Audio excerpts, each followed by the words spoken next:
Hello, വഴുതന അല്ലെങ്കിൽ brinjal നിങ്ങൾക്ക് ഇഷ്ടമാണോ എന്ന് ഞാൻ ചോദിക്കുന്നില്ല. ഇഷ്ടമല്ലാത്തവരായിരിക്കും ഒട്ടുമിക്ക ആളുകളും. ഇതിൻ്റെ ഈ വഴുവഴുപ്പും അതുപോലെ തന്നെ ഒരു ടേസ്റ്റ് ഇല്ലായ്മയ്ക്ക് കാരണം നമ്മൾ മാറ്റി വെക്കുന്ന ഒരു വെജിറ്റബിൾ ആയിട്ടാണിത്. അപ്പോൾ ഇനി ഇത് മാറ്റി വെക്കേണ്ട ആവശ്യമില്ല. വഴുതന ഇതുപോലെ നന്നായിട്ട് റൗണ്ടായിട്ട് ഒന്ന് തിന്നായിട്ട് കട്ട് ചെയ്തെടുക്കുക. എന്നിട്ട് അതിലേക്ക് ഒരു 1/4 ടീസ്പൂൺ മഞ്ഞൾപ്പൊടി ചേർത്ത് കൊടുക്കുക. ഒരു ടേബിൾ സ്പൂൺ എരിവുള്ള മുളക് പൊടിയും കൂടെ ചേർക്കുക. പിന്നെ ഒരു ടീസ്പൂൺ ഉപ്പും കൂടെ ചേർക്കുക.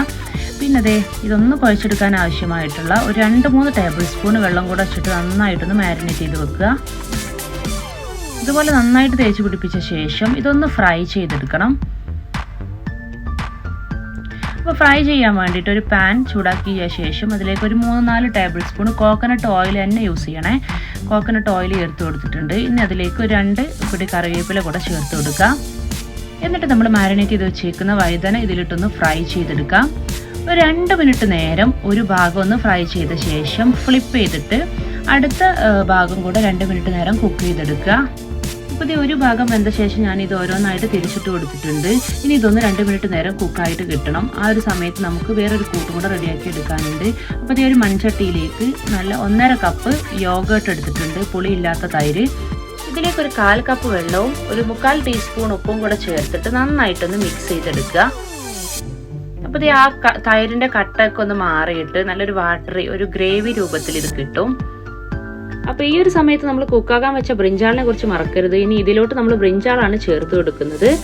നമ്മൾ വറുത്ത് വെച്ചേക്കുന്ന ആ ഒരു വഴുതന അഥവാ ചൂടോടെ തന്നെ ഈ ഒരു മിക്സിലോട്ട് ചേർത്ത് കൊടുക്കുക. എന്നിട്ട് നന്നായിട്ടൊന്ന് മിക്സ് ചെയ്തെടുക്കുക. അപ്പോൾ നന്നായിട്ട് ഇളക്കിയിട്ട് ഈ ഒരു മസാലപ്പൊടിയും അതുപോലെ തന്നെ തൈരൊക്കെ മിക്സായിട്ട് ഈ മസാലപ്പൊടിയുടെ എരിവും തൈരിൻ്റെ പൊടിയൊക്കെ കൂടിയിട്ടുള്ള ആ ഒരു ടേസ്റ്റ് ഉണ്ടല്ലോ, പറഞ്ഞറിയിക്കാൻ പറ്റാത്തൊരു ടേസ്റ്റാണ്. അപ്പോൾ ഇനി ഇതിലേക്ക് ഒരു താളിച്ച് വയ്ക്കാനുണ്ട്. അതിന് വേണ്ടിയിട്ട് ഒരു പാനിലേക്ക് 2-3 ടേബിൾ സ്പൂൺ കോക്കനട്ട് ഓയിൽ ചേർക്കുക. അതിലേക്കൊരു 1/2 ടീസ്പൂൺ നല്ല ജീരകവും 4-5 ചെറിയുള്ളി സ്ലൈസ് ചെയ്തതും കുറച്ച് കറിവേപ്പിലയും 2-3 വറ്റൽമുളക് കൂടെ ചേർത്തിട്ട് ഈ ഒരു ചെറിയുള്ളി ഗോൾഡൻ ബ്രൗൺ കളർ ആകുന്നത് വരെ നന്നായിട്ടൊന്ന് വഴറ്റിയെടുക്കുക. അതിനുശേഷം നമ്മൾ നേരത്തെ റെഡിയാക്കി വെച്ചിരിക്കുന്ന കറിയിലേക്ക് ഇത് ചേർത്ത് കൊടുക്കാം.